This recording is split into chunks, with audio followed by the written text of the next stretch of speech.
Oh, hello everyone. I was just having a nap. Yes, I was a little bit tired, and me and Teddy thought we'd just have a quick nap. But hang on, where's Teddy? Teddy? Teddy? Oh dear.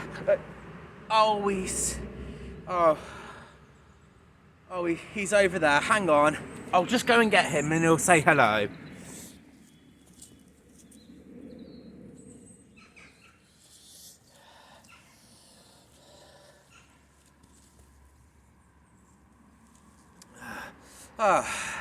There we go. There you go. Oh, you're a bit grubby. I was having a nap, you weren't. Well, it doesn't matter, does it? Oh dear. Well, I had a lovely dream. I had a dream that I was on holiday. Yes, holiday. I dreamt that I was at the seaside digging sandcastles, looking for buried treasure, and there was something special that happened on holiday. Yes, there was.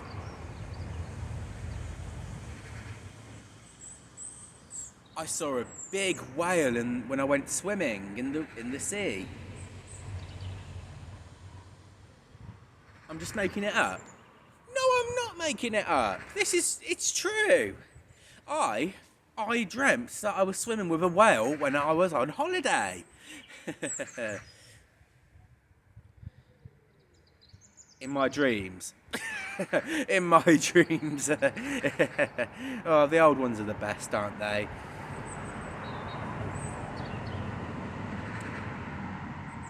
And do you know what I heard when I was on holiday? I could hear the sea splashing. I could hear the people and the children playing. I could hear the ice cream truck. I could hear the seagulls. I could hear everything. Why didn't we stay quiet for a minute? Because when you're quiet, you can hear so many things. Let's see what the first noise comes. Let's see what the first noise is.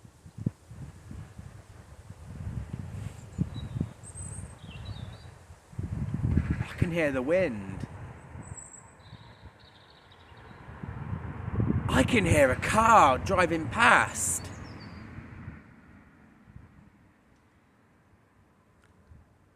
You can just hear my voice. All right, that's enough cheek. Shh, let's stay quiet and see what else we can hear.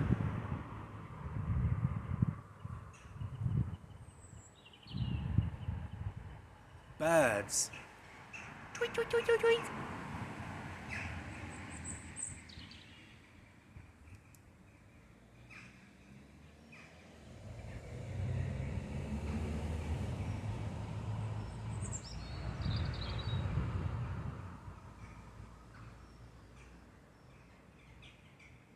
I can hear the trees blowing.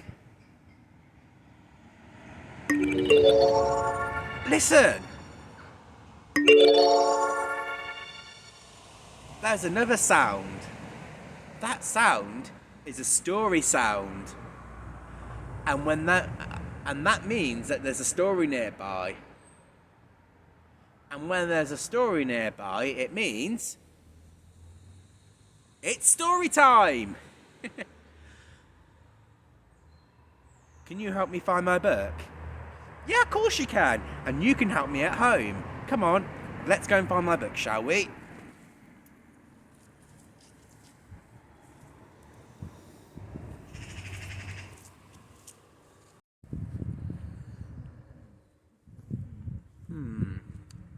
Oh, remember, my books are magical. So if you see my books, let me know. Can you do that? Brilliant, thank you. You can see my book. Where? On top of my head. All right, that's enough cheek from you. That way, okay.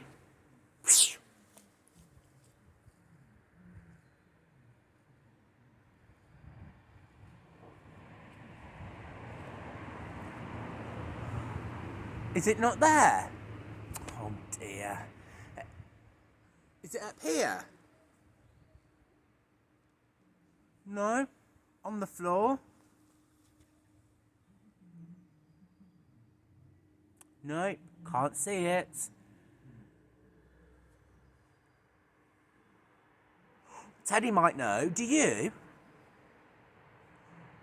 Behind me? I don't think so. I mean, oh dear. My books are always behind me, aren't I? So I should look there next time. Good idea. Oh, and thank you. You helped me find my book.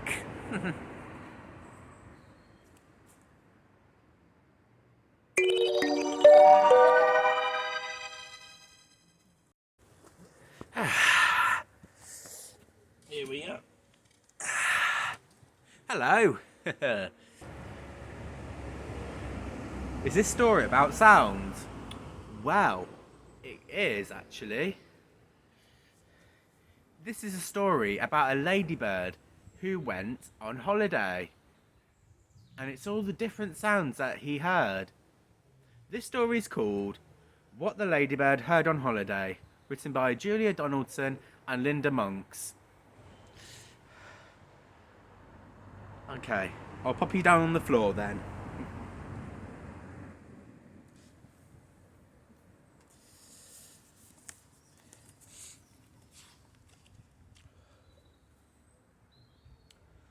One fine day in the middle of May, the ladybird went on holiday. She flew to the town to see the sights, the streets, the shops, and the bright, bright lights. She saw the park and the palace too. Then she flew off to the zoo. Bzzz. You join in as well. Pretend that your hand is a ladybird. Bzzz.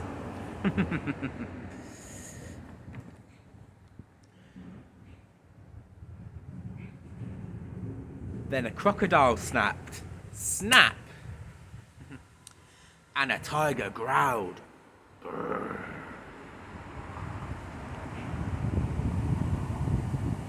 The lion roared. Rah! And the monkey howled. Ow!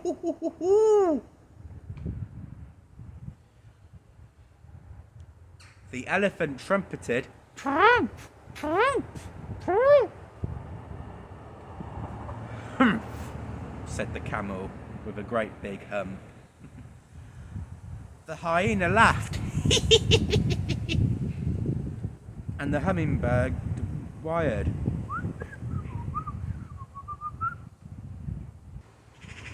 But the ladybird saw and the ladybird heard. She saw two men that she already knew. They were Lanky Len and Hefty Hugh. and she heard them chuckle. Ho, ho, ho. We're going to kidnap Monkey Joe.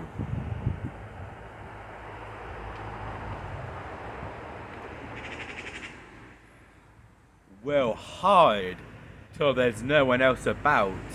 Then we'll pick the lock and we'll get Joe out. And if we give him lots of fruit, he'll do the job. He'll get the loot.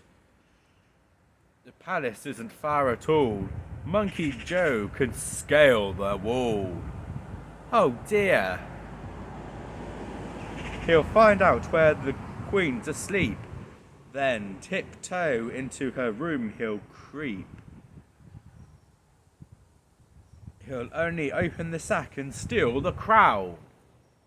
And will soon be the richest man in town. Oh dear. Len and Hugh are so naughty. Let's see what happens next. The little spotty ladybird told the animals what she'd heard. The crocodile snapped. The tiger growled. Brr. The elephant trumpeted. Trump, trump, trump. Hump, said the camel with a great big hump. The hyena cried and the and the hummingbird wired. And all the animals feathered and furred. They said, no, no, no, no, no, no! We can't let them kidnap Monkey Joe. But the ladybird had a good idea, and she whispered it into the monkey's ears.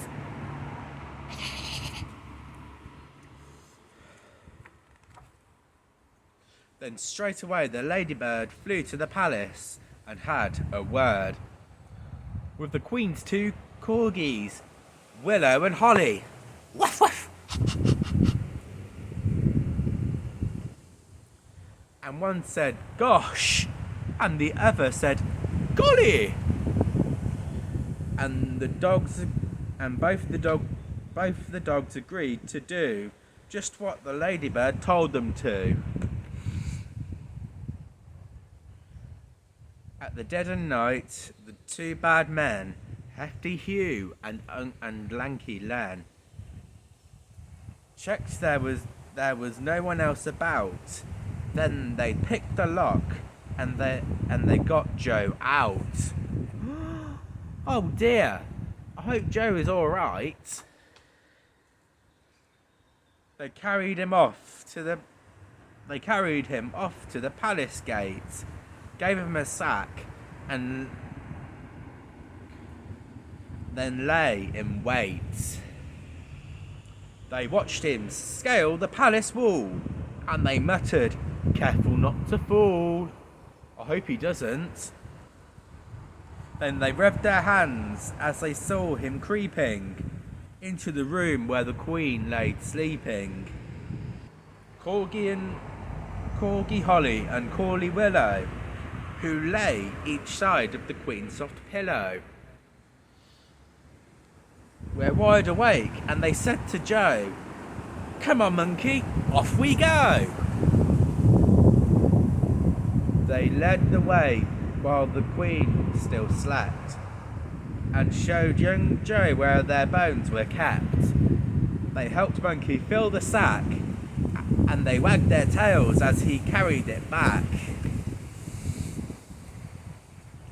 The two thieves yelled, "Hip hip hooray! Now, let's make our getaway!"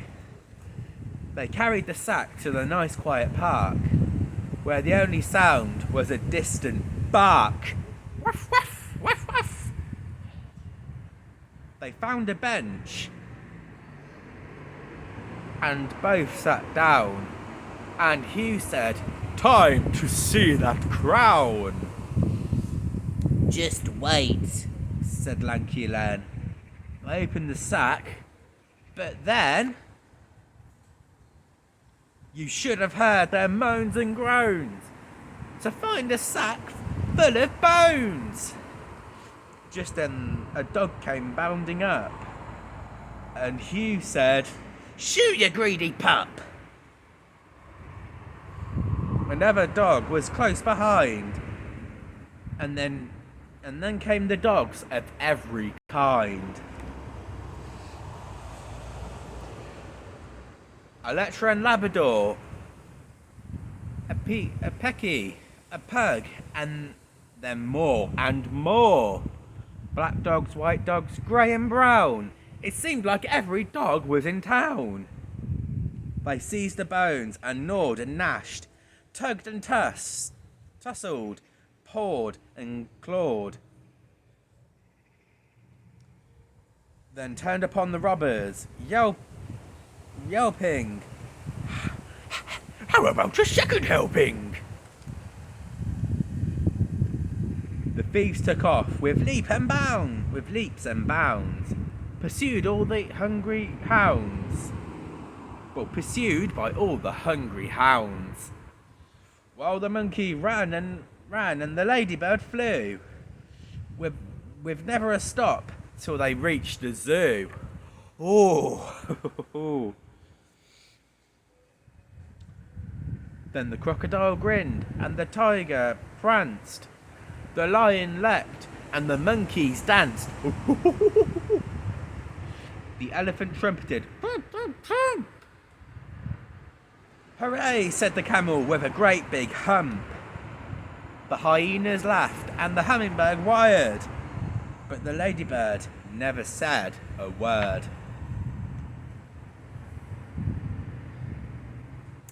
The end. I'm glad those robbers didn't get away. They were so naughty.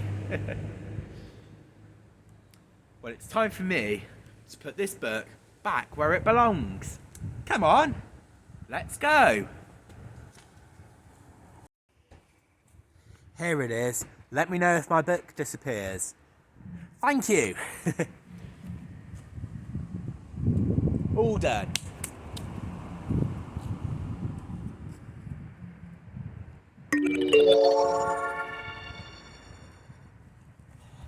What's the matter? My book's disappeared? I don't think so. Oh no! It's disappeared again. Oh. One day I'll find out where my books are going. Oh well. Story for another time.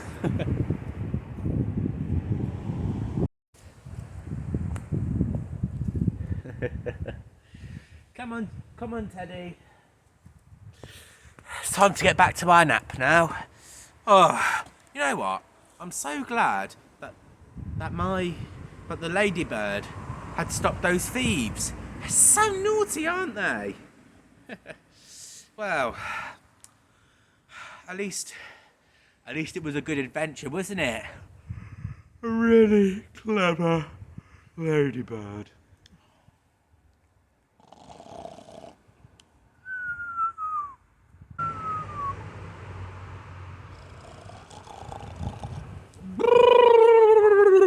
Oh, it's freezing out here, isn't it? You'll turn into a polar bear? Oh, I think I'll turn into a snowman. Well, hang on a minute. There isn't any snow. But I'll turn into an ice sculpture. Oh dear. I think it's... How about, Teddy? Me and you go inside and we'll have a nap. A perfect idea. A perfect idea. Oh, I thought it was funny anyway. Well, we'll see you all next time for another story. But until then, goodbye! Come on, Teddy. Let's go inside.